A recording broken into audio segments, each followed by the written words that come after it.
On February 11th, 2025, Duolingo announced that their beloved mascot, Duo the Owl, had died, and the internet lost its mind. Millions of people who hadn't opened the app in 3 years were suddenly devastated, which honestly tells you everything you need to know about what Duolingo was and what it became. Fellas and fellettes, every creature on Earth has seen this terrifying little bird at some point. And for a while, it meant something. It meant that you were trying to better yourself, learn a language, become cultured, and then Duolingo looked at all of that goodwill and said, yeah, we're gonna ruin this. Duolingo was founded in 2011 by a guy named Luis Von. Luis Bonan. And if that name doesn't ring a bell, it should. Because this is the same guy that invented CAPTCHA. You know, the little puzzle that makes you prove you're not a robot before you can do anything on the internet. This man spent years making humans solve puzzles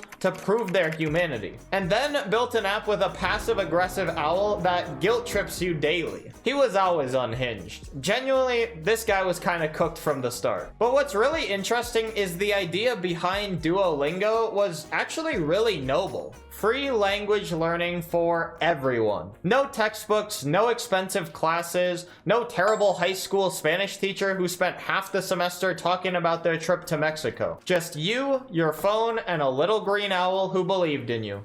At least for now.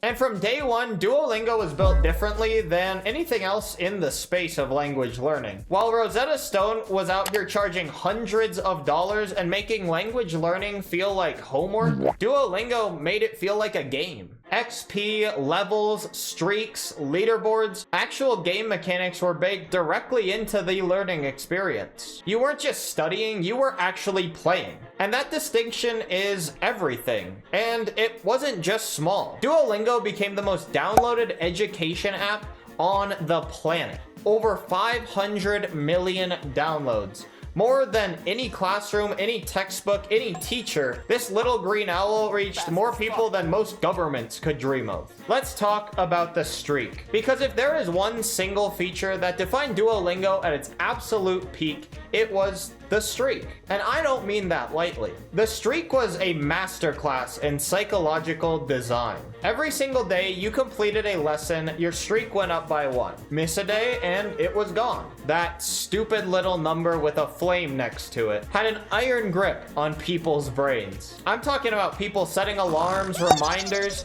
just so they didn't miss their streak. People doing lessons at 11:58 p.m., half asleep just to keep the number alive. I personally, and I'm not proud of this, once tried to manipulate time zones when I was in France just to protect my streak. I was in one of the most beautiful countries in the world, surrounded by actual French people I could practice on, and I was worried about a cartoon owl.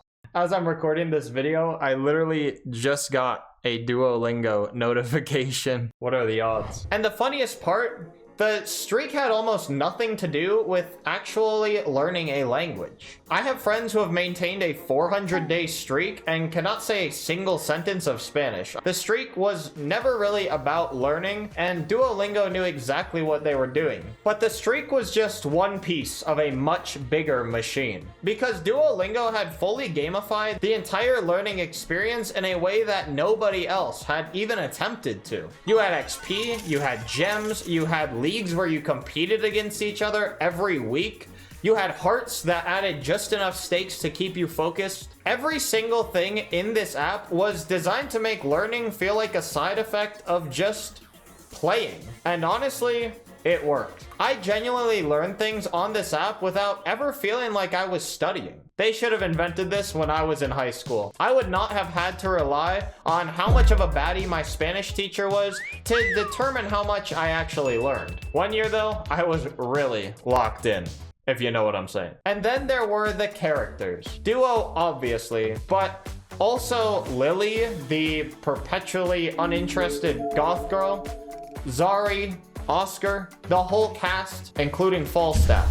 who we will discuss later. These characters, though, gave the app a personality that nobody else in the educational space had. Rosetta Stone didn't have characters, Babbel didn't have characters, Duolingo had an entire universe of little weirdos, and it made the app feel very alive. And most of all, to everyone, it felt fun. It felt like somewhere you actually wanted to spend time. And then, around 2021, something incredible happened. Duolingo went completely unhinged on TikTok. And I mean that as the highest possible compliment. They leaned so hard into the creepy, obsessive owl meme that it became its own cultural moment. Duo showing up at Dua Lipa concerts, say that one 5 times fast. Duo threatening you, Duo doing basically whatever Duo does. He was all over the place. Most brands would have definitely tried to distance themselves from the terrifying passive-aggressive owl reputation that they had. But instead, Duolingo put it on a billboard. And it was honestly really genius, because suddenly people who had never touched the app before knew exactly what Duolingo was. And the meme was marketing. And personally, I'm still on the app. Still learning French, most of my friends have it downloaded, and at this point, I'll be honest with you, it really does feel more like a game than an actual language learning app. I open it, I do my lesson, I protect the streak like my life depends on it, and I move on with my day. And look, that's kind of the genius of it. But it's also kind of the problem, because somewhere along the way, Duolingo started optimizing so hard for that feeling that they forgot what the app was actually supposed to do. So let's talk about the cracks, because even at its peak, Duolingo had some things going on that, in hindsight, were pretty telling about where this was all heading. First, the vocabulary. Now, I want to be fair here because Duolingo's course quality varies widely depending on what language you're actually learning. Spanish and French are pretty polished, along with most major languages. Some other languages on there, though, are basically held together with duct tape and a prayer. But across the board, there has always been this weird phenomenon where the words and phrases they choose to teach you in the early stages of learning a language are questionable. Like, I am learning French, as we've established. A language I may one day use in a real conversation with a real human being. And Duolingo decided that one of the first words I needed to know was owl. Owl. Not hello, not thank you, not where is the bathroom, which I desperately needed when I was actually in France. Owl. The word for owl.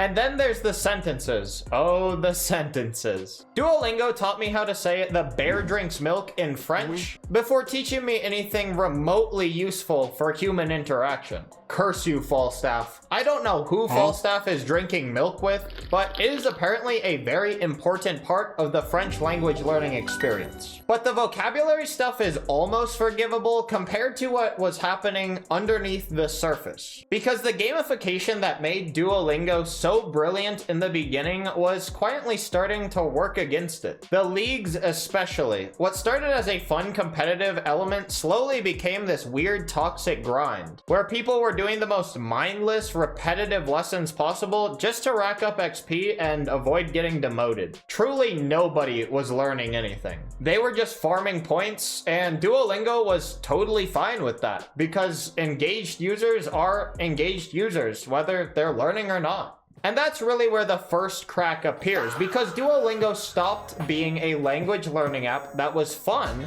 and started being an engagement app that happened to have language learning in it. And for a while, it was subtle enough that most people didn't notice. But then they started making moves that were a lot harder to ignore. So here's where things start to go sideways. It all started with hearts. Now, hearts were already a controversial feature. You had a limited number of mistakes that you could make before your session essentially ended. And people didn't love it, but it was at least manageable. You could earn hearts back through practice or watching an ad. It really wasn't the end of the world. But then Duolingo looked at hearts and said, you know what? Let's make this worse. And they introduced the energy system. Energy works essentially the same way as hearts, but with a few key differences.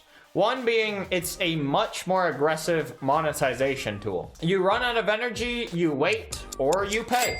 And look, I understand that Duolingo is a free app and they need to make money somehow. I get that. But think about what they built their entire reputation on. The idea that making mistakes is part of learning. That you try, you fail, you try again. And now they're literally penalizing you with a timer basically every time you get something wrong while you're still learning. And sure, energy keeps you on the app slightly longer because it takes a little bit longer to actually drain, and you know sometimes you can wait around for it to refill. But with the old heart system, if you were on a roll, nothing stopped you. You could just keep going. And here's the part that really gets me. The fact that you can lose energy even when you're getting answers correct. Just by playing the game normally, your energy drains. So even if you're absolutely cooking, perfect answers, on a roll, it doesn't matter. Eventually, it runs out anyway. The energy system isn't really designed for learners. It's designed for a spreadsheet somewhere. And speaking of spreadsheets, Super Duolingo and Duolingo Max. Now look, a subscription tier is not inherently evil. Lots of apps have them, and that's fine. But there's a difference between adding premium features on top of a great free experience and quietly making the free experience worse to push people towards paying. And Duolingo has been doing the latter for a while now. Features that used to be free started disappearing behind the paywall. The free tier became a lot more restricted, more limited, and a lot more frustrating. And the noble mission of free language learning for everyone slowly became free language learning for everyone, unless you actually want to use it properly. In which case, that'll be anywhere between $5 and $13 a month, depending on how they've decided to price it for the month or year. But honestly, the moment that really said everything about where Duolingo's priorities had shifted was in early 2024, when they laid off a significant portion of their content contractors. The people who were responsible for building and maintaining the actual courses, the people writing the lessons, crafting the sentences, and building the experience that we all know. And they replaced them with AI-generated content. Now, I am not here to have an entire debate about AI, but what made Duolingo's content special, even the weird stuff, especially the weird stuff, was that it felt handcrafted. It had a specific personality behind it. There was a human being somewhere that decided that Falstaff the bear drinks milk, and that you needed to know that. And that human weirdness was part of the charm of Duolingo. When you replace that with AI, the soul of the thing just kind of leaves. They replaced the people writing the bear drinks milk with AI. And somehow the sentences got worse. The AI integration tanked their stock price and torched a huge amount of consumer goodwill. And for what? To cut cost on the one thing that actually made their product good? And then on February 11th, 2025, which is where we came in, Duolingo killed Duo. Officially, on purpose, as a marketing stunt. He was hit by a Tesla Cybertruck in a parking lot, in case you are wondering. And look, it was funny. I'll give them that. The internet went absolutely crazy. News outlets around the world covered it. People who hadn't opened the app in years were suddenly devastated about this cartoon owl. But then, and this part is so perfectly Duolingo it almost hurts, they told users the only way to bring him back was to collectively earn 50 billion XP in the app. Meaning, do your lessons. And people actually did it. Over 50 billion XP was earned in just a couple of weeks. Duo crawled out of his coffin and said, I quote, "Faking my death was the test, and you all passed." Great, I guess. And here's where I land on this. On one hand, genius. Genuinely brilliant marketing. But underneath the bit, there's something that perfectly encapsulates what Duolingo has become. Because think about what they did. They took the emotional attachment millions of people built with this mascot over 14 years and used it as a lever to drive app engagement metrics. Duo wasn't just a mascot anymore. He was a re-engagement campaign. They turned grief into XP. And yeah, it worked. But it also kind of says everything about where their priorities are now. I mean, they killed their own mascot just for clout. So where does that leave us? Duolingo is still the most downloaded education app in the world. It has hundreds of millions of users. It still works, and it's still free. And if you open it right now, you can still learn something. I'm not going to sit here and tell you it's completely broken, because it isn't, but it's not what it was. And I think that's the part that stings, because Duolingo had something genuinely rare. They had an app that people actually loved. Not tolerated, not used out of necessity, loved. People were emotionally attached to a cartoon owl. That is insanely hard to manufacture, and they had it completely organically. And instead of protecting that, they slowly traded it away. Feature by feature, update by update, contractor by contractor. At some point, Duolingo stopped asking, how do we help people learn? And started asking, how do we keep people on the app? And those are two very different questions. And look, maybe this is just what happens. Maybe every great app eventually reaches a point where the investors want their money and the mission takes a backseat. Maybe Luis Van On is sitting in a boardroom somewhere, staring at a quarterly earnings report, and he misses the owl too. I genuinely don't know. What I do know though is that for a few years, Duolingo was something remarkable. It made millions of people genuinely want to learn a language. It made education feel like play. It built a community, a culture, a cast of characters that people actually cared about. And it did that all for free. Rest in peace, Duo. Well, sort of. For about 2 weeks anyway. You were the most unhinged bird on the internet. You threatened people. You showed up uninvited everywhere. You guilt-tripped an entire generation into opening an app every single day. And somehow, we loved you for it. Hoot hoot. See you in the next one. Layoffs and AI.